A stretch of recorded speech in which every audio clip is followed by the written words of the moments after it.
students, I'm your teacher for this lecture. Welcome to the MCQ discussion.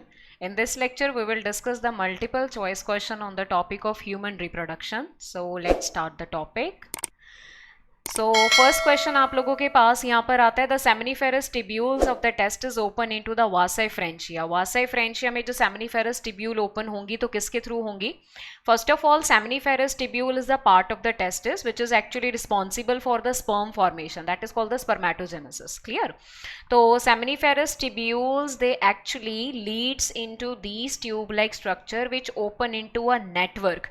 Now consider this is the one seminiferous tubule, this is the second seminiferous tubule, and that is the third one. So they leads into a tube and that tube open into a network like structure. Now this network is actually known as the rete testis. Point is clear.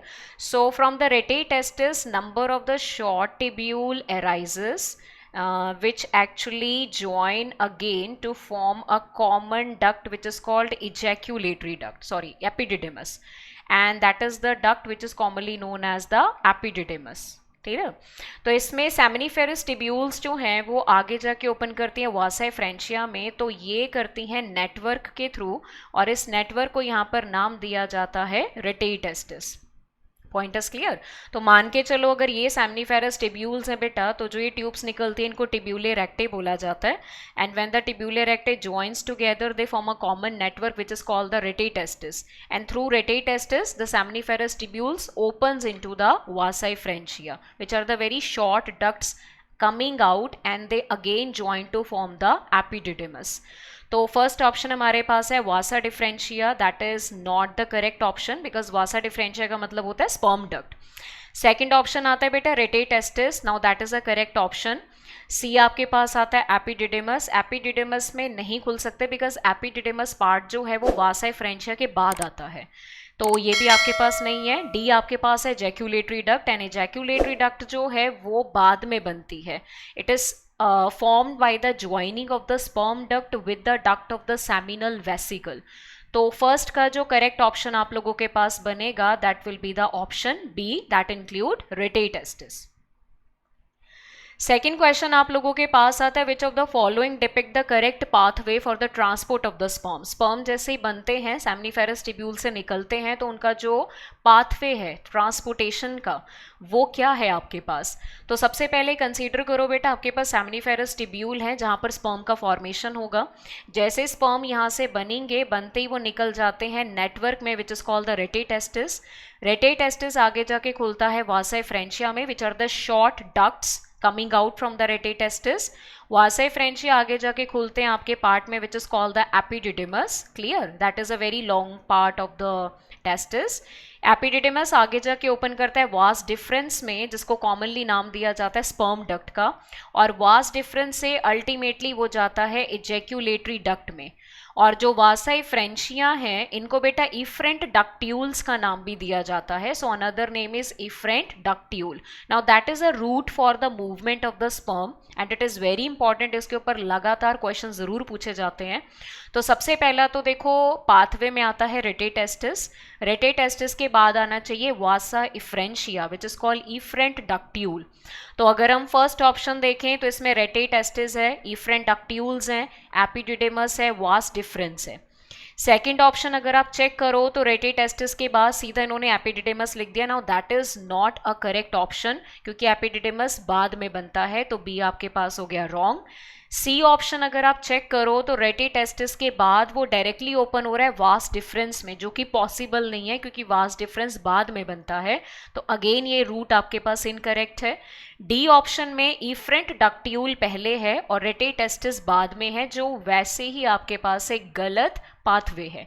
तो correct option जो बनेगा बेटा question number second में वो आप लोगों के पास बनता है ऑप्शन ए, जिसमें कि सबसे पहले सेमिनिफेरस टिब्यूल में जो स्पर्म बन जाते हैं तो बनने के बाद वो रिलीज होते हैं. They enter into the rete testis. From the rete testis they enter into the efferent ductules, and from the efferent ductules they enter into the epididymis and then into the vas deferens which is commonly called sperm duct. Question number third हमारे पास है the funnel shape part of the oviduct which is closer to the ovary is known as what. यहाँ पर बेटा बात हो रही है फनल शेप पार्ट की, तो कंसीडर करो कि ये हमारे पास है uterus in case of female, ठीक है, और यहाँ पर हम बनाते हैं ओवरी, तो कंसीडर करो दिस इज द ओवरी। तो ये फैलोपियन ट्यूब हैं जो सीधा जाके यूट्रस में ओपन करती हैं कुछ इस तरीके से, तो एक ही साइड का हम बनाते हैं। अब यहाँ पर जो ये फिंगर लाइक प्रोजेक्शंस आप लोगों के पास हैं बेटा, इनको नाम दिया जाता है फिम्ब्रे, जो बेसिकली कलेक्शन करते हैं एग का आफ्टर द ओव्यूलेशन। ओव्यूलेशन के टाइम पे जब ओवरी से एग निकलेगा तो उसको कलेक्ट करने का काम कौन करता है? Fimbriae.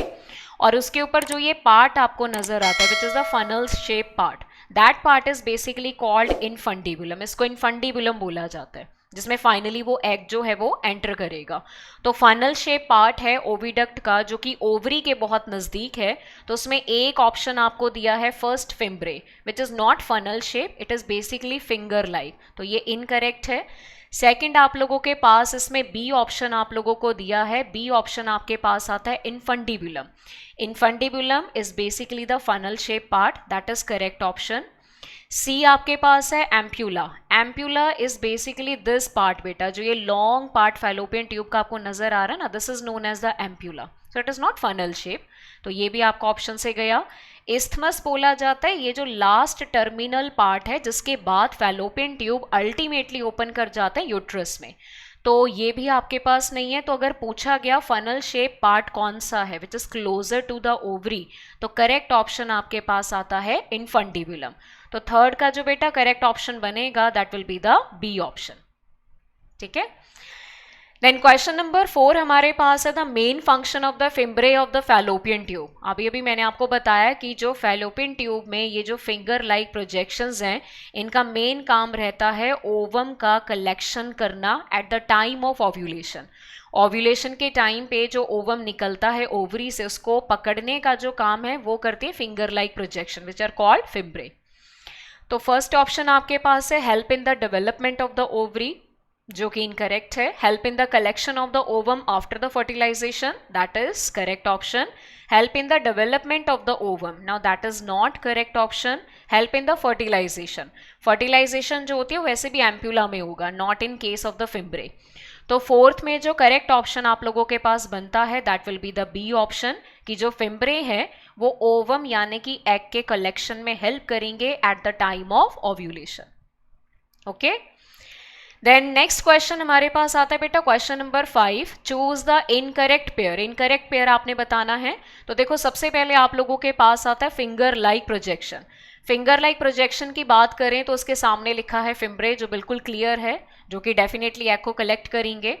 Narrow part of the oviduct which is called the ampulla, narrow part है तो थोड़ा लंबा पार्ट भी है which is called ampulla. Part of the oviduct joining the uterus, that is obviously known as the isthmus, and D option आपके पास है none of the above. तो फिफ्थ नंबर क्वेश्चन का जो करेक्ट ऑप्शन हमारे पास बना that will be the D option. Question number 6 हमारे पास है बेटा चूज द इनकरेक्ट पेयर। अब इनकरेक्ट पेयर हमने बताना है इसमें, तो cushion of fatty tissue covered by the pubic hair, ये है पार्ट फीमेल के केस में जो कि एक्सटर्नल जेनाइटेलिया का पार्ट है। These are the reproductive organs you can say which are not present inside the body, a part of reproductive system which is present on the surface or outside the body in case of female in the pelvic region, तो इनको बोला जाता है external genitalia. तो उसमें सबसे पहला part आता है बेटा मॉन्स प्यूबिस, जो कि एडिपोज टिश्यू का बना है और उसमें प्यूबिक हेयर प्रेजेंट है, तो ये करेक्ट है आपके पास। सेकेंड है membrane covering the opening of vagina is known as the hymen, now that is again correct option. C आपके पास है finger like structure above the urethral opening, urethral opening के ऊपर जो फिंगर लाइक प्रोजेक्शन उसको clitoris बोला जाता है, that is again correct. And this clitoris is homologous to the penis. Homologous का मतलब होता है same structure but performing the different function. तो पीनिस और क्लिटोरिस का स्ट्रक्चर सेम है क्योंकि दोनों में इरेक्टाइल टिश्यू है, बट फंक्शन बेटा दोनों का अलग है, तो इस हिसाब से हम इनको होमोलॉगस भी बोल सकते हैं। डी ऑप्शन आपके पास है uterine layer exhibiting the strong contraction during the delivery. अब जिस लेयर में स्ट्रॉन्ग कॉन्ट्रैक्शन होती हैं eight the time of the child birth, that is the middle layer which is called the myometrium, because myometrium is actually made up of the muscle and those muscles are called the smooth muscle. It is not the endometrium. Endometrium is the innermost layer. Endometrium में जो changes आते हैं वो menstrual cycle के time पे आते हैं, जब ये टूटती है उसकी जगह पे नहीं बनती है, but it do not play any role at the time of child birth. तो ये जो फोर्थ ऑप्शन आपके पास है बेटा, ये इनकरेक्ट पेयर है आपके पास, and that is the answer for the question number 6, that is D option. Question number 7 आपके पास आता है the main tissue present in the breast is, that is the mammary gland. अगर हम फीमेल के केस में बात करें, फुली डेवलप हैं, फंक्शनल हैं, only in case of male, not in case of female. तो इसमें जो tissue main which is the secreting, milk secretion में जो इंपॉर्टेंट रोल प्ले करता है, that is actually made up of which, it is made up of the glandular tissue. Basically बेटा mammary gland में 3 तरह के टिश्यू हैं। एक आप लोगों के पास आता है ग्लैंडुलर, जो उसका सबसे मेन टिश्यू माना जाता है because it help in the milk secretion.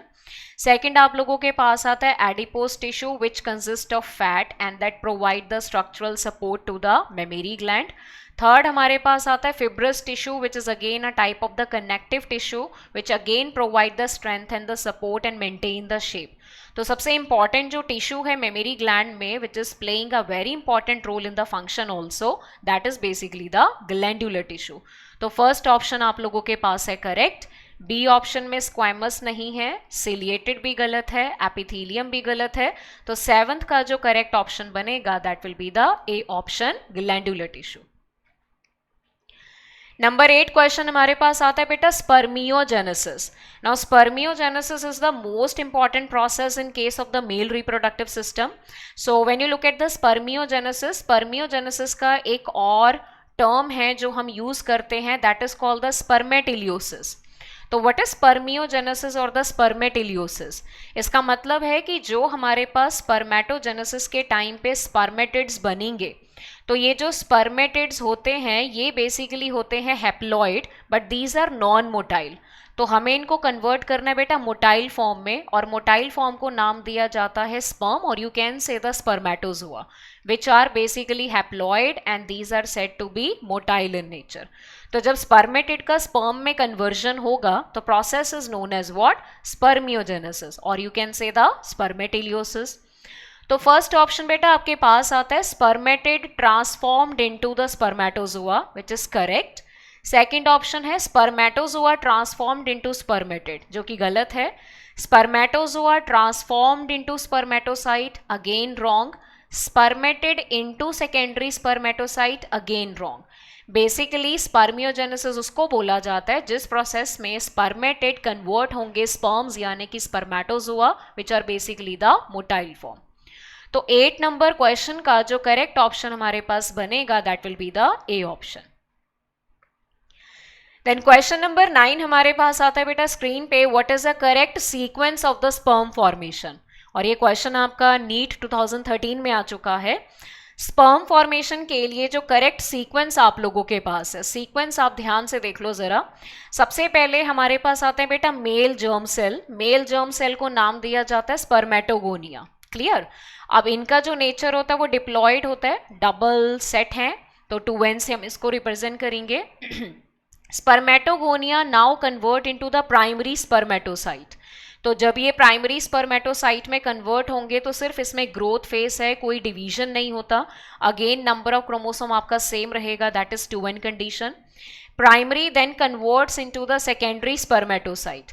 Now when the primary converts into the secondary, तो यहाँ पर बेटा डिवीजन होता है meiosis 1 division which is basically reductional, so that the resulting cell will be haploid in nature.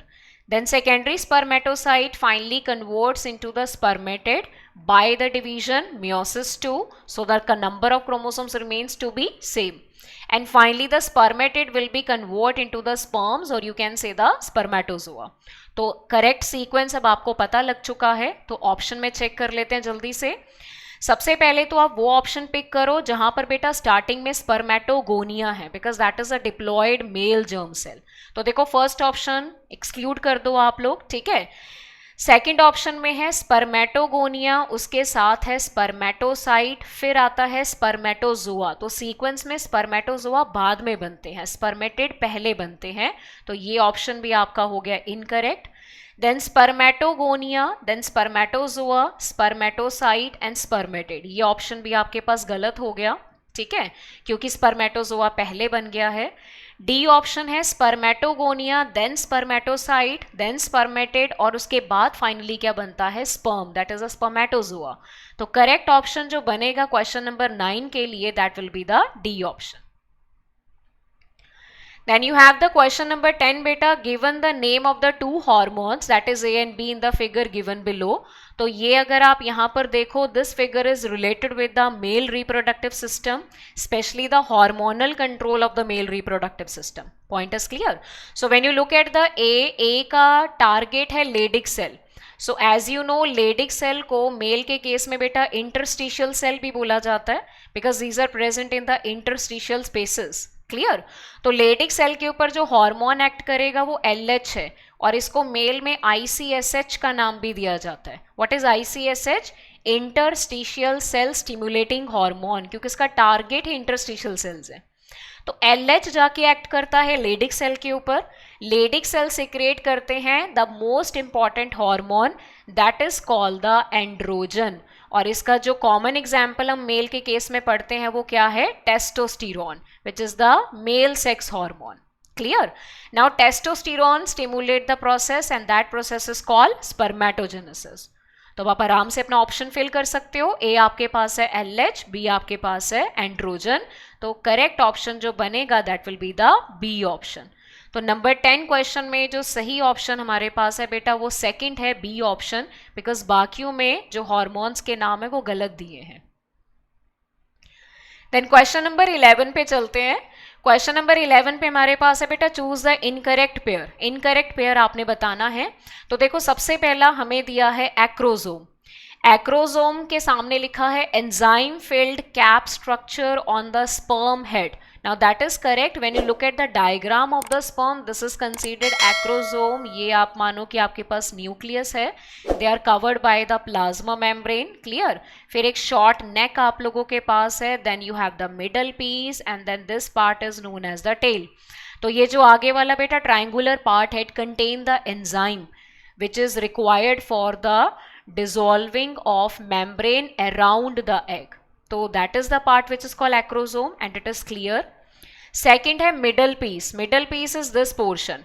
Middle piece में we have beta number of mitochondria and these mitochondria are arranged in the spiral sheath form. तो mitochondria they are present in the middle piece and they provide the energy for the sperm movement. तो B option भी आपके पास ठीक है. Sperm tail के सामने लिखा है facilitate the sperm motility essential for the fertilization. ये भी आप लोगों के पास करेक्ट है क्योंकि अगर टेल नहीं होगी तो मोटिलिटी नहीं है and there will be no fertilization. D आपके पास है semen contain only the sperm. Now that is incorrect pair बेटा, क्योंकि देखो जो सीमेन आता है मेल के केस में during ejaculation, that semen is made up of the two part. एक तो होता है seminal plasma which is a secretion of all the 3 glands और प्लस इसमें प्रेजेंट होते हैं स्पर्म. तो जब ये दोनों चीज़ें मिलती है ना आपस में तब सीमेन बनता है. तो सीमेन में खाली स्पर्म नहीं होता, असेसरी सेक्स ग्लैंड्स की सीक्रेशन भी होती है. तो 11 नंबर क्वेश्चन में जो इनकरेक्ट आपके पास पेयर बना that is the D option. Next है बेटा क्वेश्चन नंबर 12 हमारे पास. Which of the following statement is not correct for the oogonia. अब आपको पता होना चाहिए कि जो oogonia है वो फीमेल के जर्म सेल्स माने जाते हैं which are basically diploid in nature and they ultimately give rise to the female gamete which is called the egg और द ओवम. तो देखो सबसे पहले हमारे पास फर्स्ट ऑप्शन आता है कि they are million gamete mother cell. That is correct. Birth से पहले फीमेल फीटस की ओवरी में 1 मिलियन oogonia हमारे पास बनते हैं. ठीक है, तो ये जो एक ओवरी में तो number of the millions of oogonias are formed और बर्थ के बाद कोई और oogonia आपके पास नहीं बनेगा. They are formed within each foetal ovary. ये भी बिल्कुल सही है क्योंकि जो प्रोसेस है वो फीमेल फीटस के बर्थ से पहले ही स्टार्ट हो जाता है उसकी ओवरी में. They are form throughout the life of the female. Now that is the incorrect statement, क्योंकि जितने ओगोनिया बनने हैं वो बेटा बर्थ से पहले बन जाते हैं, बर्थ के बाद कोई नया ओगोनिया नहीं बनता है. So that is not a correct statement. D आपके पास है कि they start the division and get arrested at the prophase 1 of the meiotic division. ये क्लियर है क्योंकि जो ओगोनिया है वो आगे जाके कन्वर्ट हो जाते हैं प्राइमरी oocyte में, and then primary oocyte start the meiosis 1. But when it start the meiosis 1 it get arrest in the prophase 1, और प्रोफेस 1 में भी बेटा वो जहाँ अरेस्ट होगा वो डिप्लोटीन स्टेज में है, और ये रेस्ट बहुत लंबा चलता है, काफ़ी सालों तक. तो ये भी आपके पास करेक्ट है. तो इनकरेक्ट स्टेटमेंट नंबर 12 क्वेश्चन में हमारे पास बनता है सी ऑप्शन. क्वेश्चन नंबर 13 है बेटा, which of the following layer in an antral follicle is acellular. Antral follicle उसको बोला जाता है the follicle having the cavity and that cavity is known as the antrum which contain the liquid that is called the liquor folliculi. Point is clear. And generally आपको tertiary follicle में देखने को मिलेगा, graphene follicle में देखने को मिलेगा. तो इसमें कौन सी लेयर है जो ए सेलुलर है? दिस इज वेरी इंपॉर्टेंट, बहुत बार इसके ऊपर क्वेश्चन पूछे जाते हैं. ए सेलुलर का मतलब है the layer which is not made up of cell but it is made up of some compounds, like जैसे ग्लाइकोप्रोटीन्स हो गया. तो इसमें बेटा सबसे पहले है granulosa. Granulosa is made up of the follicular cell, तो ये निकाल दो ऑप्शन से. Theca interna is again cellular. Stroma is not a layer. Zona pellucida, now that is the correct option.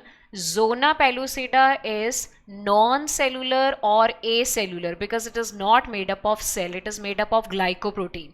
It is the only layer which is acellular beta, remember. तो 13 में जो correct option बनेगा that will be the D option. Question number 14 हमारे पास है, choose the incorrect pair. अब incorrect pair आपने बताना है. देखो फर्स्ट ऑप्शन में है एंट्रम, उसके सामने लिखा है fluid filled cavity in the primary follicle. अब प्राइमरी फॉलिकल में होता है primary oocyte and primary follicle do not contain any kind of the cavity. Cavity बनती है टर्शरी फॉलिकल में, तो ये तो हो गया गलत. सेकेंड है टर्शरी फॉलिकल में प्राइमरी oocyte है जो कि अपना कंप्लीट करता है first meiotic division inside it. बिल्कुल सही है, प्राइमरी oocyte का अरेस्ट कंप्लीट हो गया, उसने फर्स्ट मेयोटिक डिवीजन कंप्लीट कर दिया जब वो टर्शरी फॉलिकल में होगा, बिल्कुल करेक्ट. सेकेंडरी oocyte जो है वो हैप्लॉइड सेल है जो बनता है after the first meiotic division. It is again correct बेटा, हैप्लॉइड है क्योंकि meiosis 1 से बनेगा from the primary oocyte. D option है graafian follicle is a mature tertiary follicle which rupture during the ovulation. Obviously graafian is a mature follicle, होती tertiary है लेकिन tertiary आगे जाके ग्राफिन में कन्वर्ट होती है. Then Graafian undergo ovulation. Ovulation के टाइम पे वो सेकेंडरी oocyte रिलीज कर देगा और बचा खुचा जो मास है बेटा ग्राफिन फॉलिकल का that converts into corpus luteum, ठीक है, विच सिक्रेट द प्रोजेस्टेरॉन हार्मोन. तो चूज द इनकरेक्ट पेयर में जो इनकरेक्ट हमारे पास बना क्वेश्चन नंबर 14 में वो है ए ऑप्शन, क्योंकि जो एंट्रम है वो प्राइमरी में नहीं होता है. रिमेंबर प्राइमरी और सेकेंडरी फॉलिकल में एंट्रम नहीं होगा. टर्शरी फॉलिकल और जो हमारे पास बेटा ग्राफिन फॉलिकल है they both contain the antrum which is a fluid filled cavity. This is how we can distinguish the primary secondary from the tertiary and Graafian. Question number 15 हमारे पास है the new membrane formed by the follicular cell in the secondary oocyte is called. अब देखो membrane जो बनेगी बेटा वो follicular cell की बनेगी, ध्यान से चेक करो. फॉलिकुलर सेल की मेम्ब्रेन है तो आप देखो जोना पेलुसिडा तो बिल्कुल भी नहीं दे सकते क्योंकि जोना पेलुसिडा आपको पता है ए सेलुलर लेयर है, तो इसको तो आप ऑप्शन से निकाल दो. Plasma membrane is not made up of the follicular cell, वो फॉलिकुलर सेल की नहीं बनी है. टर्शरी मेम्ब्रेन उसको नहीं बोला जाता, तो बच्चा हमारे पास जोना ग्रैनुलोजा.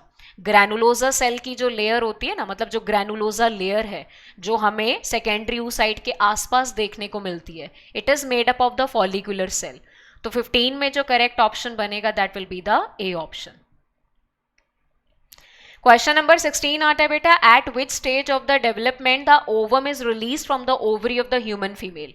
Now one thing you have to remember कि जब हमारे पास ओवरी में स्टार्टिंग में बनते हैं oogonia जो कि डिप्लॉयड हैं, ओगोनिया आगे जाके कन्वर्ट होते हैं प्राइमरी oocyte में, जो अगेन बेटा डिप्लॉयड है। प्राइमरी oocyte स्टार्ट करता है मियोसिस 1 डिवीजन, बट मियोसिस 1 में जो प्राइमरी oocyte है वो आपका अरेस्ट हो जाएगा प्रोफेस 1 में। तो प्रोफेस 1 में जब वो अरेस्ट होगा तो कौन सी स्टेज में होगा? डिप्लोटीन स्टेज में। क्लियर? तो अब हमारे पास जो ये अरेस्ट है ये बेसिकली कंप्लीट होता है प्यूबर्टी में जाके। तो जैसे प्यूबर्टी में अरेस्ट होता है प्राइमरी oocyte स्प्लिट कर जाता है 2 सेल्स में, क्योंकि मियोसिस 1 आपका कंप्लीट हो गया, but that division is unequal division. तो इसमें एक बड़ा सेल बनेगा लार्ज साइज का और एक बनता है स्मॉल साइज का सेल। इसको हम नाम देते हैं secondary oocyte। Clear? And this is called the first polar body, जिसका कोई काम नहीं है। तो ओव्यूलेशन के टाइम पे जो स्टेज हमारी रिलीज होती है from the ovary, that is basically the secondary oocyte। आप इसको एग या ओवम भी नहीं बोल सकते, it is actually the secondary oocyte which is also in the arrested stage, जो खुद भी अरेस्टेड स्टेज में रिलीज होता है। तो फर्स्ट ऑप्शन आपके पास है बेटा प्राइमरी oocyte, जो गलत है डेफिनेटली। ओगोनियम आप रिलीज नहीं कर सकते क्योंकि वो ऑलरेडी कन्वर्ट हो चुका है। सी ऑप्शन आता है secondary oocyte, that is correct option. oocyte जो है वो ओवम को बोला जाता है, ओवम अभी नहीं बनेगा, ओवम बनेगा बाद में। तो डी ऑप्शन भी आपके पास इनकरेक्ट हो गया। तो 16 में जो करेक्ट ऑप्शन आएगा that will be the C option which include the secondary oocyte। अच्छा,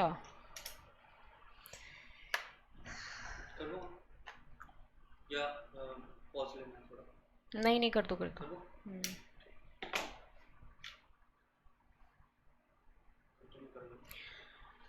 तो 16 में जो करेक्ट ऑप्शन आपके पास बनेगा that will be the C option which include the secondary oocyte। Question number 17 हमारे पास है, what happen during the follicular phase of the menstrual cycle. Female में बेटा जो मेंस्ट्रुअल साइकिल होता है which is a monthly cycle, ठीक है, तो उसमें 4 फेजेस आपके पास हैं। देखो पहला फेज आप लोगों के पास आता है नंबर 1 मेंसेस फेज, सेकेंड आप लोगों के पास आता है follicular phase which is also called the proliferative phase, third आपके पास आता है ओव्यूलेटरी फेज, क्लियर, जहां पर ओव्यूलेशन होगा, एंड नंबर 4 आता है बेटा सीक्रेटरी फेज। तो अब आप इन चारों फेजेस को अगर आप देखो तो यहां पर हमसे पूछा गया है regarding the follicular phase. Follicular phase में there is more and more development of the follicles like primary, secondary, tertiary, Graafian. So obviously there is more and more increase in the level of the hormone which is called estrogen hormone. तो endometrium का regeneration start हो जाता है बेटा, इसमें endometrium वापस बननी start हो जाती है, वो अपनी थिकनेस गेन करना शुरू कर देती है। तो फर्स्ट ऑप्शन है प्रोलिफरेशन ऑफ द एंडोमेट्रियम, जो करेक्ट है। Reduction in the blood supply to endometrium, now that is not correct, क्योंकि जब वो रीजनरेट करेगी वापस बनेगी तो ब्लड सप्लाई भी इंक्रीज करेगा, जो ब्लड वेसल रप्चर हुई है वो वापस बन जाएंगी। रिग्रेशन ऑफ एंडोमेट्रियम नहीं हो सकता, इसका मतलब होता है टूटना, जबकि वो टूटती नहीं है, वो वापस बनती है। No effect on the endometrium हम नहीं बोल सकते, क्योंकि definitely there will be the regeneration और recycling of the endometrium so that it can prepare for the new cycle. तो 17 में जो करेक्ट ऑप्शन आपके पास बनेगा that will be the A option, proliferation of endometrium. Question number 18 हमारे पास है बेटा, सिलेक्ट द इनकरेक्ट स्टेटमेंट। तो आपने इनकरेक्ट स्टेटमेंट बताना है यहाँ पर। LH और FSH जो है वो ओव्यूलेशन ट्रिगर करते हैं ओवरी में, जो बिल्कुल करेक्ट है ऑब्वियसली, क्योंकि LH is a luteinising hormone, FSH is a follicle stimulating hormone. Both the hormones are required during the proliferative phase and they obviously increased at the time of ovulation. LH and FSH decrease gradually during the follicular phase. Now that is incorrect statement. Follicular face में इन दोनों का level हमें high चाहिए, तभी हमारे पास follicles का development होगा एंड इवन आगे जाके ओव्यूलेशन हो पाएगा। LH trigger the secretion of the androgen from the Leydig cell, ये भी क्लियर है आपके पास। FSH stimulate the Sertoli cell which help in the spermiogenesis, that is a conversion of the spermatid into the sperm, तो ये भी clear है। तो incorrect statement जो यहाँ पर हमारे पास बना 18 में that will be the B option. Clear? Then question number 19 आता है बेटा, rapid secretion of the LH in the ovulation. Luteinising hormone का जब सीक्रेशन बहुत ज़्यादा बढ़ जाता है तो कॉमनली उसको नाम दिया जाता है LH surge, because there is a maximum increase in the LH level on the 14th day of the menstrual cycle, which is known as the ovulation.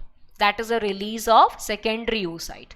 तो इसमें बोलते ग्राफिन फॉलिकल रप्चर होगा, बिल्कुल सही है, ग्राफिन फॉलिकल टूटेगा तभी तो सेकेंडरी oocyte निकलेगा. रिलीज ऑफ द ओवा, एक तरीके से हम ओवा निकालेंगे, ओव्यूलेशन आप इसको बोल सकते हो. तो 19 में जो बेटा करेक्ट ऑप्शन बनेगा that will be the D option, all of the above. Question number 20 हमारे पास है, when does ovulation occur in a healthy menstruating female. Healthy menstruating females में ओव्यूलेशन कौन से टाइम पे होता है. देखो अगर आप फर्स्ट ऑप्शन चेक करो 9 to 14 डेज, तो बेटा 9 to 14 में मैक्सिमम टाइम पीरियड तो फॉलिकुलर फेज का है, तो यहाँ पर हम ओव्यूलेशन नहीं ले सकते. 14 to 16 डेज आप ले सकते हो, that is kind of mid of the menstrual cycle, जहाँ पर एक्सपेक्टेड है कि ओव्यूलेशन हो सकता है. क्लियर. और 16 to 28 डेज हम नहीं ले सकते क्योंकि इसको नाम दिया जाता है सीक्रेटरी फेज का, जहाँ पर ओव्यूलेशन नहीं होता है. 20 to 26 days again not possible. तो 20th क्वेश्चन में जो करेक्ट ऑप्शन हमारे पास बनेगा that will be the B option, that is from 14 to 16 days. 21 आपके पास आता है बेटा, which of the following event is not associated with the ovulation in the human female. अब ह्यूमन फीमेल में अगर देखो ओव्यूलेशन होता है which is on the mid of the menstrual cycle, तो जनरली ओव्यूलेशन में क्या क्या इवेंट्स होते हैं. ओव्यूलेशन के टाइम पे LH सर्ज होता है, there is a very good increase in the LH level. Graafian follicle definitely बेटा डीजनरेट कर जाती है, उसका डीजनरेट करना ज़रूरी है, तभी तो आपका सेकेंडरी oocyte रिलीज होगा. एंड डेफिनेटली सेकेंडरी oocyte भी आप लोगों के पास रिलीज होगा फ्रॉम द ओवरी. क्लियर. तो full development of the graphene follicle है, क्योंकि ग्राफिन फॉलिकल जब फुली डेवलप है तो उसके बाद उसने डीजनरेट कर जाना है. सेकेंडरी oocyte भी आपका रिलीज होगा ओव्यूलेशन में. LH सर्ज भी आपको देखने को मिलेगा. ए आपके पास है decrease in estradiol. Estradiol is the kind of the form of estrogen hormone. It is the event which is not directly related with the ovulation. ये इवेंट बेटा ओव्यूलेशन से जुड़ा हुआ नहीं है, आपने स्पेसिफिकली ये बताना है कि ओव्यूलेशन में क्या होता है. तो ओव्यूलेशन में ये सब होता है, लेकिन डिक्रीज इन एस्ट्राडायोल और you can say estrogen is not directly related with the ovulation. तो 21 में जो करेक्ट ऑप्शन हमारे पास बनेगा that will be the A option. 22nd हमारे पास आता है बेटा, फर्टिलाइजेशन टेक्स प्लेस. अब ये क्वेश्चन बहुत इंपॉर्टेंट है, this is very important question. बहुत बार ये पेपर में पूछा भी जाता है कि फर्टिलाइजेशन कहाँ होगा. पहली बात तो फर्टिलाइजेशन होता है फीमेल की बॉडी में फैलोपियन ट्यूब के अंदर, लेकिन फैलोपियन ट्यूब में भी आपको पार्ट पता होना चाहिए. कॉमनली एनसीईआरटी में एम्प्यूला भी लिखा होता है, लेकिन हम चलते हैं ऑप्शन के अकॉर्डिंग. फर्स्ट पार्ट दिया है बेटा cervix. Cervix is not the correct option, यहाँ पर fertilisation is not there. Isthmus पे भी फर्टिलाइजेशन नहीं होता है because isthmus is the terminal part एक तरीके से. Ampullary isthmic junction is the correct answer for the question number 22. It is the part where the ampulla and isthmus like meet. तो उस पर्टिकुलर पॉइंट पे ovum जो है, जो secondary oocyte है, वो स्पर्म के साथ फ्यूज करता है, that is called fertilisation. D follicle again बेटा इनकरेक्ट है, तो 22nd में जो करेक्ट ऑप्शन बनेगा that will be the C option. 23rd है, every time copulation does not lead to fertilisation and pregnancy because of the failure of the sperm to reach the. Every time बेटा copulation हो, ejaculation हो, तो compulsory नहीं होता कि pregnancy भी हो जाए. तो इसकी रीज़न क्या है हमारे पास, क्योंकि मोस्ट ऑफ द टाइम जो स्पर्म है they fail to reach up to the ampulla, वो एम्प्यूला तक पहुंच ही नहीं पाते हैं. एम्प्यूला क्या है, it is a part of fallopian tube, जहाँ पर है सेकेंडरी oocyte जो वेट करता है स्पर्म के लिए for the process of fertilisation. तो काफ़ी बार ये देखा गया है कि जो स्पर्म्स हैं they are not able to reach up to the fallopian tube और द एम्प्यूला, जिस वजह से सक्सेसफुल फर्टिलाइजेशन नहीं हो पाता है. तो सर्विक्स तो बेटा वैसे भी यूट्रस का टर्मिनल पार्ट है, आप इसको इंक्लूड नहीं कर सकते. एंडोमेट्रियम और मायोमेट्रियम दोनों यूट्रस की लेयर हैं और यूट्रस में फर्टिलाइजेशन नहीं होता है. फर्टिलाइजेशन कहाँ होता है, ampulla part of fallopian tube. तो 23rd में जो करेक्ट ऑप्शन हमारे पास बनेगा that will be the A option which include the ampulla. Then question number 24 है बेटा, 24 में लिखा है in human female the meiosis 2 is not completed. पहले तो आप ये देखो कि जब आपके पास प्राइमरी oocyte है, now this primary oocyte will start the meiosis 1 division, but meiosis 1 में ये क्या होता है, प्रोफेस 1 में जाके अरेस्ट हो जाता है, और प्रोफेस 1 में पूछा गया तो पर्टिकुलर डिप्लोटीन स्टेज में ये अरेस्ट हो जाएगा। ठीक है, ये अरेस्ट जाके खुलता है प्यूबर्टी में, जब ये अपना मियोसिस 1 कंप्लीट करके 2 सेल बनाता है, 1 larger 1 smaller. Smaller cell is basically called the polar body and the larger is called secondary oocyte. तो इसको हम बोलते हैं फर्स्ट पोलर बॉडी। दोनों बेटा हैप्लॉइड हैं क्योंकि दोनों देखा मियोसिस 1 से बनेंगे। मियोसिस 1 आपको पता है रिडक्शनल है, तो नंबर ऑफ क्रोमोसोम आपका हाफ हो जाएगा। अब ये बने ओवरी के अंदर, ठीक है, तो secondary oocyte with in the ovary and with in the Graafian follicle start कर देता है बेटा मियोसिस 2। लेकिन जब वो मियोसिस 2 स्टार्ट करेगा तो वो मियोसिस 2 के मेटाफेज 2 में जाके वापस से क्या हो गया, अरेस्ट हो गया। अब ये अरेस्ट तब खुलेगा जब बेटा फर्टिलाइजेशन होगा, जब इसका स्पर्म के साथ कांटेक्ट होगा। तो फर्टिलाइजेशन तक ये अरेस्ट ओपन नहीं हो सकता, ये ऐसे ही रहेगा। और अगर इसको स्पर्म नहीं मिलता है तो ये इसी अरेस्टेड स्टेज में डिजेनरेट हो जाएगा। तो मतलब फिर उस केस में कोई फंक्शनल ओवम नहीं बन पाएगा। तो आंसर में सबसे पहला ऑप्शन है बेटा प्यूबर्टी, जो कि गलत है। Complete until fertilisation, that is बिल्कुल क्लियर है आपके पास। सी है बेटा यूट्राइन इम्प्लांटेशन, जो कि गलत है, बर्थ पे नहीं होगा। तो 24 में जो करेक्ट ऑप्शन आप लोगों के पास बना that will be the B option, that is fertilisation. 25th आता है the sex of the foetus will be decided. बच्चे का या फीटस का जो सेक्स है बेटा वो कौन सी स्टेज में डिसाइड होता है, it actually decided at the time of fertilisation which is also known as the syngamy, that is a fusion of gamete.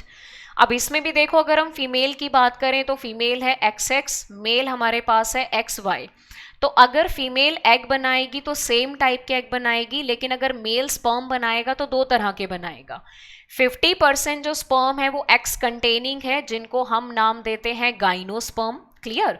और 50% जो स्पर्म बनेंगे बेटा वो वाई कंटेनिंग है, जिनको नाम दिया जाता है यहाँ पर एंड्रोस्पर्म का। तो अब डिपेंड करता है कि एग के साथ कौन सा स्पर्म फ्यूज होगा।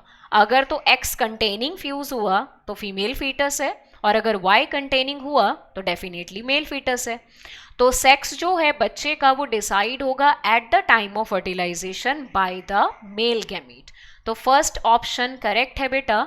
सेकंड में तो देखो इम्प्लांटेशन है, इम्प्लांटेशन से पहले सेक्स डिसाइड हो चुका होता है। और थर्ड ऑप्शन में फीमेल गैमीट लिखा है, जो कि बिल्कुल गलत है। क्लीवेज के टाइम पे सेक्स डिसाइड नहीं होता है, सेक्स हमेशा कब डिसाइड होगा, जब फर्टिलाइजेशन होगा, क्योंकि उसमें देखा जाता है कि कौन सा स्पर्म फ्यूज करेगा विद द एग। तो 25th में जो करेक्ट ऑप्शन हमारे पास बना that will be the A option. 26 हमारे पास है trophoblast of the blastocyst attach to. Blastocyst basically हम लोगों के पास एक स्ट्रक्चर है जो जाइगोट की रिपीटेड माइटोटिक डिवीजन से बनता है, जिसमें बाहर वाली जो लेयर है बेटा सेल की, इनको बोला जाता है ट्रोफोब्लास्ट। और इसके सेंटर में आप लोगों के पास एक प्रेजेंट होता है mass of cell which is called the inner cell mass, जो कि आगे जाके एम्ब्रियो बनाता है। तो हमने बताना है बाहर वाली लेयर यानी कि ट्रोफोब्लास्ट के बारे में। अब देखो ट्रोफोब्लास्ट के जो सेल्स होते हैं ना वो फैगोसिटिक होते हैं, तो मतलब ये जिस भी चीज़ के कांटेक्ट में आएंगे उसको डाइजेस्ट कर देंगे, तो इसी वजह से इम्प्लांटेशन में भी हेल्प रहता है। तो ट्रोफोब्लास्ट एक्चुअल में डाइजेस्ट करती है एंडोमेट्रियम को so that it can attach to it. So it actually attach to the endometrium which is the inner most layer of uterus. तो इसको बोलते हैं इम्प्लांटेशन। और जिस दिन इम्प्लांटेशन होगा वहीं से बेटा जो प्रेगनेंसी पीरियड है दैट विल बी स्टार्टेड। तो देखो मायोमेट्रियम तो पॉसिबल नहीं है क्योंकि वो मिडल लेयर है, पेरीमेट्रियम आउटर मोस्ट लेयर है, मीजोडर्म एक जर्म लेयर है। तो इनर मोस्ट लेयर के साथ जाके ट्रोफोब्लास्ट अटैच होता है, तो that inner most layer is called endometrium. तो 26 में जो करेक्ट ऑप्शन बनेगा that will be the A option. 27 हमारे पास है बेटा इनर मास ऑफ सेल, यानी कि जिसको एम्ब्रियोब्लास्ट बोला जाता है, वो एक्चुअल में क्या बनाता है। इनर मास ऑफ सेल में जो सेल होते हैं वो स्टेम सेल्स हैं, मतलब they have the capacity to form the whole new organism. That is why they are called the stem cell, and they actually give rise to the embryo or you can say the fetus. तो देखो first में लिखा है foetal part. Foetal part is not the right answer. अगर foetus लिखा होता तो हम देख लेते. सेकंड में हमारे पास है बेटा embryo which is correct. C notochord. Notochord inner cell mass से नहीं बनता. Nourishment cell inner cell mass नहीं बनाते. तो 27 में जो करेक्ट बनेगा that will be the B which is called embryo. 28 में हमारे पास है बेटा the main function of the mammalian corpus luteum. और बहुत इंपॉर्टेंट क्वेश्चन है, काफी बार रिपीट हो चुका है. कॉर्पस ल्यूटियम बनता है after the degeneration of Graafian follicle. यानी कि जो डीजनरेटेड ग्राफियन फॉलिकल है वो आगे जाके फॉर्मेशन करती है कॉर्पस ल्यूटियम का, which is a yellow colored body, and this corpus luteum is the source of the pregnancy hormone. And what is the name of the pregnancy hormone? That is progesterone, which is the most important hormone. तो first option है बेटा oestrogen. Oestrogen को follicles बनाती हैं, corpus luteum नहीं, तो ये गलत है. बी प्रोजेस्टेरॉन बिल्कुल क्लियर है. सी है HCG. HCG is actually coming from the placenta. It is not coming from the corpus luteum. Relaxin only भी गलत है हमारे पास, तो इसका जो करेक्ट ऑप्शन बनेगा that will be the B which include progesterone. That is also called the pregnancy hormone in case of female. Question number 29 है chorionic villi and uterine tissue become interdigitated with each other and jointly form. Interdigitated में it is like finger like projection बना तो वो ऐसे जुड़ गया आपके पास, ठीक है, ऐसे. This is called interdigitation. तो इससे बनता है disc. Now this disc is known as the placenta. तो इस डिस्क को क्या बोला जाता है? Placenta, through which the foetus is connected to the mother. Point is clear. Trophoblast इसका करेक्ट आंसर नहीं है, इनर सेल मास नहीं है. It is the placenta which actually form a connection between the mother and the foetus. D बेटा गलत है embryo. तो 29 में जो करेक्ट ऑप्शन बनेगा that will be the C. मान के चलो ये कॉरियोनिक विलाए हैं हमारे पास which are the finger like projection and these are the uterine tissue. Clear.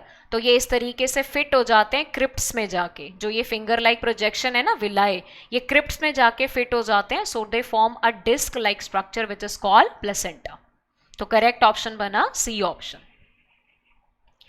Then question number 30 हमारे पास है बेटा the fertilisation in the human is practically feasible only if. अब फिजिबल वो प्रैक्टिकली तब है जब हमारे पास स्पर्म और ओवम सेम टाइम पे जंक्शन पे मीट करें, तभी पॉसिबल है कि फर्टिलाइजेशन हो सकता है प्रैक्टिकली. तो फर्स्ट ऑप्शन है the ovum and the sperm are transported simultaneously to the ampullary isthmic junction of the fallopian tube. बिल्कुल सही, क्योंकि ओवम का बेटा लाइफ स्पैन होता है 24 आवर्स का. तब तक उसको स्पर्म मिल गया तो मिल गया, अदरवाइज उसके बाद वो डीजनरेट हो जाता है, तो फिर कोई फायदा नहीं है. There will be no fertilisation. The ovum and the sperm are transported simultaneously to the ampullary isthmic junction of the cervix. Cervix यहाँ पर गलत हो गया, cervix नहीं, fallopian tube. The sperm are transported into the cervix within 48 hours of the release of the ovum in the uterus. ये वैसे ही गलत है क्योंकि 48 hours के बाद तो बचेगा ही नहीं. The sperm are transported into the vagina just after the release of the ovum in the fallopian tube. ये भी गलत है.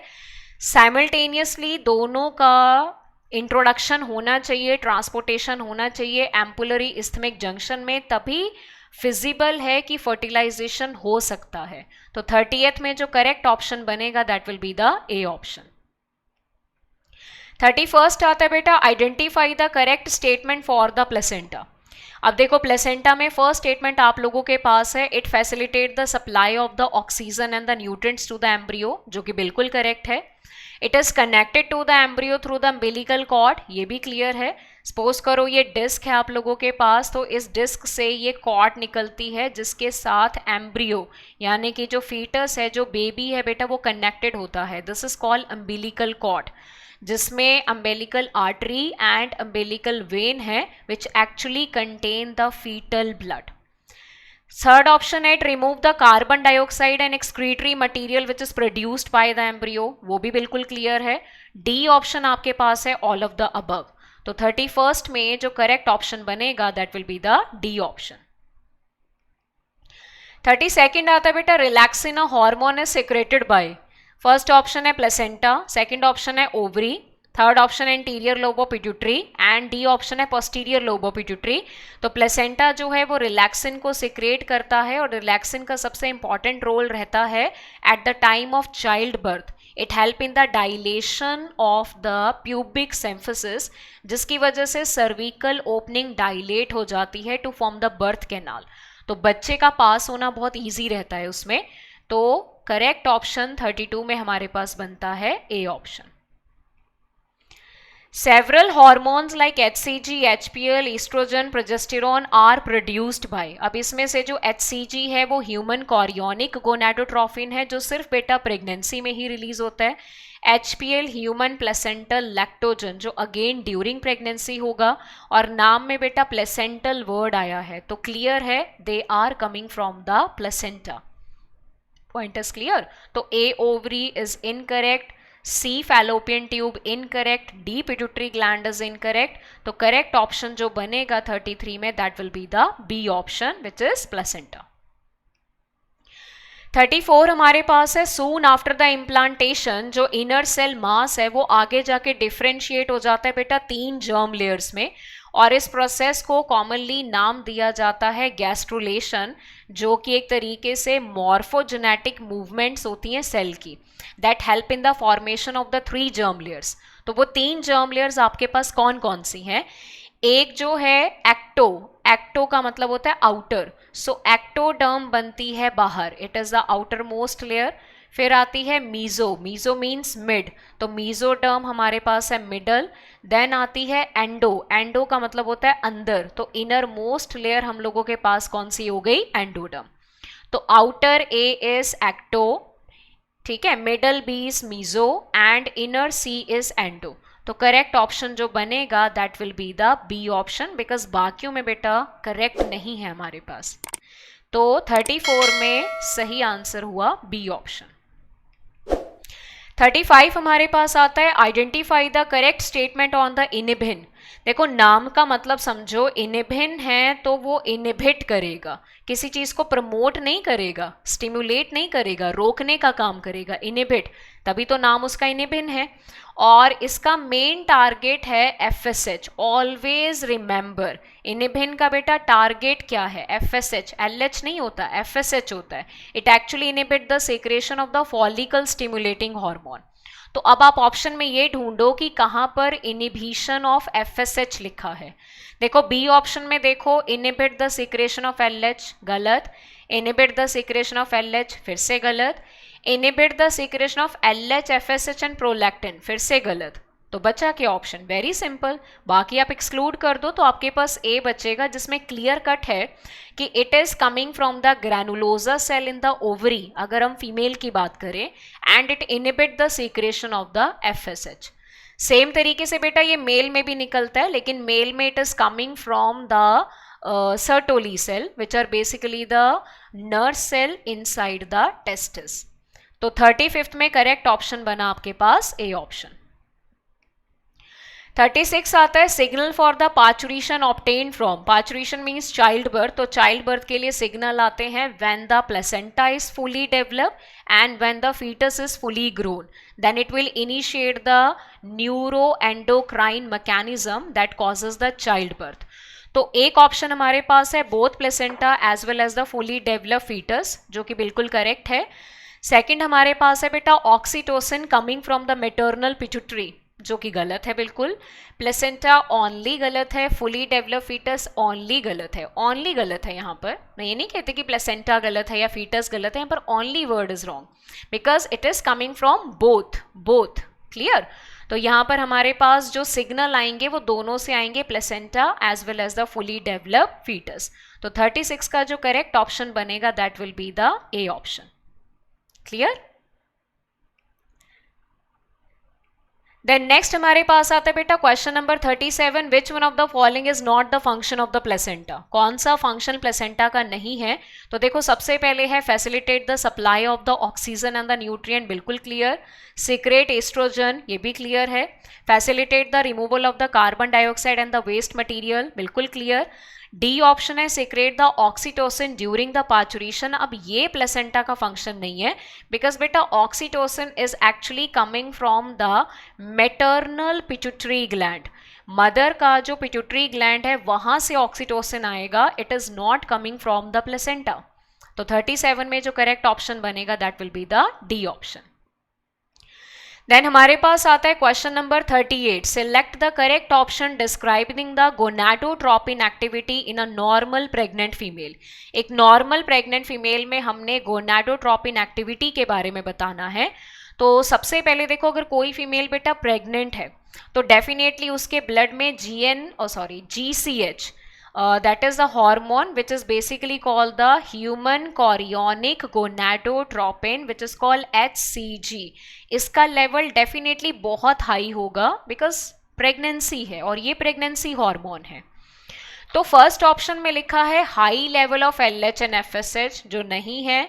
सेकंड में फिर से बेटा high level of FSH LH नहीं है। It is the high level of HCG in a pregnant female. तो HCG फर्दर स्टिमुलेट करता है secretion of estrogen and progesterone, because progesterone is the main pregnancy hormone required to maintain the 9 month of pregnancy period. तो correct option जो बनेगा 38 में वो आपके पास C option है। डी आपके पास फिर से गलत हो जाएगा। एंडोमेट्रियम की थिकनिंग जितनी होनी थी वो हो चुकी है।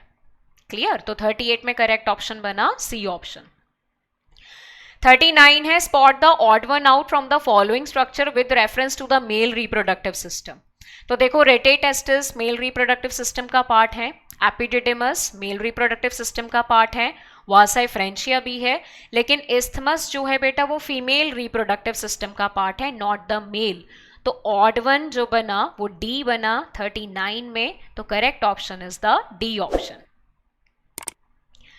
क्वेश्चन नंबर 40 है the vas difference receive the duct from the seminal vesicle and open into the urethra S. Vast difference जो है वो जो डक्ट रिसीव करती है सेमिनल वेसिकल से, मान के चलो कि ये बेटा एक साइड के हम वास्ट डिफरेंस बना लेते हैं। ये हमारे पास ग्लैंड है which is called the seminal vesicle, so it join with this. तो ये जो शॉर्ट डक्ट यहाँ पर बनेगी ना, इसको इजैक्यूलेटरी डक्ट बोला जाता है। तो ejaculatory duct is formed by the combination of the vas difference and the duct of seminal vesicle, जिसमें फाइनली स्पर्म एंटर कर जाते हैं। तो इस डक्ट को नाम दिया जाता है इजैक्यूलेटरी डक्ट। तो 40th में करेक्ट ऑप्शन बना आपके पास बी ऑप्शन। 41 आता है बेटा urethral meatus refers to what. Urethral meatus का मतलब होता है opening of the urethra, meatus का मतलब होता है ओपनिंग। तो मेल में इस ओपनिंग के थ्रू स्पर्म और आपका यूरिन दोनों पास आउट होते हैं, लेकिन फीमेल में सिर्फ यूरिन पास आउट होगा। तो फर्स्ट ऑप्शन है यूरिनोजेनाइटल डक्ट, ठीक है, जो हमारे पास गलत है। Opening of the vas deferens into the urethra, again wrong. External opening of the urinogenital duct, now that is correct option. Urinogenital duct यानी कि यूरिनरी डक्ट की ओपनिंग। मेल में इसको यूरिनोजेनाइटल इसलिए बोला जाता है because it is carrying the semen as well as the urine, तो इसकी ओपनिंग को यूरेथ्रल मीटस भी बोला जाता है। तो 41 का करेक्ट ऑप्शन हमारे पास बना सी ऑप्शन। 42 में है seminal plasma the fluid part of the semen is contributed by. Contribution आएगा बेटा from the 3 accessory sex gland, जिसमें एक है seminal vesicle, prostate gland, bulbourethral gland, और तीनों में मैक्सिमम अगर कंट्रीब्यूशन पूछा गया तो याद रखो किसका रहेगा, सेमिनल वेसिकल, अप्रॉक्सीमेटली 60 to 65%। तो ऑप्शन में हमारे पास है 1, 2 एंड 4। तो करेक्ट ऑप्शन बना हमारे पास यहाँ पर B option, that include the 1, 2 and 4। तो 42 में करेक्ट ऑप्शन बना बी ऑप्शन। 43 है acrosomal reaction of the sperm occur due to. Acrosomal reaction का मतलब होता है जब एक्रोसोम बर्स्ट हो जाएगा तो उसमें से जितने भी बेटा स्पर्म लाइसिन है वो रिलीज हो जाते हैं ताकि वो ओवम की मेम्ब्रेन को डाइजेस्ट करना स्टार्ट कर दें टू फैसिलिटेट द फर्टिलाइजेशन। तो ये रिएक्शन हमें कब देखने को मिलता है, जब एक्रोसोम का कांटेक्ट होता है विद द जोना पेलुसिडा। जिस टाइम पे दोनों का कांटेक्ट होगा उसी टाइम पे वो रिएक्शन जो है वो स्टार्ट हो जाएगा। तो इसमें जो करेक्ट ऑप्शन बना 43 में, that is the A option. Clear? और ये तब होता है फैलोपियन ट्यूब्स में। Point is clear? तो बी आपके पास गलत है बेटा, सी में तो एपिडिडेमल लिखा है वो वैसे ही गलत हो गया, डी एंड्रोजन का इसमें कोई रोल नहीं है because it occur in the females body. तो 43 का करेक्ट ऑप्शन बना ए ऑप्शन। 44 है, which of the following hormone is not secreted by the human placenta. Placenta से देखो HCG निकलेगा जो वैसे ही बहुत इंपॉर्टेंट हार्मोन है, ह्यूमन कॉरियोनिक गोनाडोट्रोपिन हार्मोन, जो एक तरीके से प्रेगनेंसी टेस्ट में डिटेक्ट भी किया जाता है। Estrogen is also coming from the placenta but in a very less amount. Progesterone is coming from the placenta in a very good amount. LH is not coming out from the placenta. It is actually coming from the master gland which is called the pituitary gland. तो 44 में जो correct option आपके पास बना that is the D option. 45th हमारे पास आता है बेटा मोरूला। मोरूला स्टेज हमने बतानी है कहाँ होती है, तो फीमेल की बॉडी में जब जाइगोट डिवाइड करेगा mitotically to converts into a multi cellular stage, तो कम से कम 8 to 16 ब्लास्टोमियर की जो स्टेज बनती है that is known as the morula which is a solid ball like structure जिसके अंदर कोई कैविटी नहीं होती है।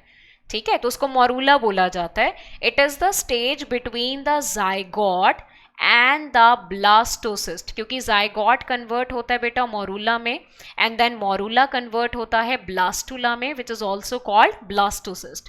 तो ये आता है between the zygote and the blastula. तो इसमें फर्स्ट ऑप्शन आप लोगों के पास करेक्ट है, between the zygote and blastocyst. ये बी ऑप्शन गलत है आपके पास, आफ्टर द इम्प्लांटेशन नहीं है, बिफोर इम्प्लांटेशन बनता है।